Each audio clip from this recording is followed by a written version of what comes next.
it comes to it's a book called Tribes. I recommend everybody read it. It's called Tribes. And one of the things that we are and Brandon said it perfect. We're now in a state, and I call it, I've heard this term and I like using it now. We're in hyper-tribalism. And so we're all surrounding ourselves what we're most comfortable with. And even going back to higher education, even if you go to a PWI, most black people hang out with other black people. Very rarely do they actually go and sit with another tribe. They never really go. They still hang around each other.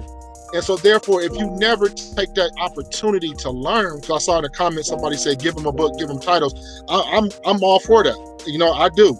I'm not going to read it to you. I am going to give you titles and books, and you have to go out and do it for yourself.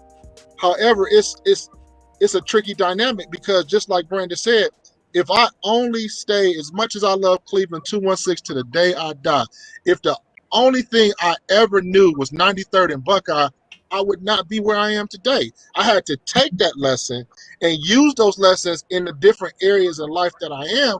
But that's the only thing that I've ever done. And we've all come from different cities and environments.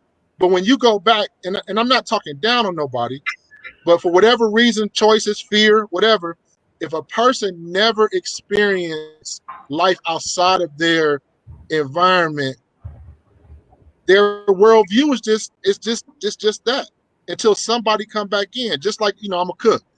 Where I grew up, you burnt your steak all the time. Well done, burnt. It wasn't until I went to another environment and learned that, wait a minute, a medium steak actually tastes better. Yeah. Wow, it blew my mind. But that was the only thing I knew, until somebody had to educate me and say, hey, why don't you try this? And then I had to be willing to try it. So it's the same process. I know I made it simple with food, but it's the same process of getting to know one another and helping make a change and building those relationships throughout the world. Yeah, I want to go back. The 100% part was one of those, it was a trigger for me, because I'm like, I'm not going to teach you. I'll tell you, I'll share the information with you, but it is your responsibility to go and do the actual research. And I'm going to use it for an example. I have a colleague who, she's white, and she actually has adopted kids of color. And she was sharing me with an incident in a school where the daughter had some issues where it felt like she was being pushed into being this unruly. And I had to share with her the book Push Out, in regards to how our systems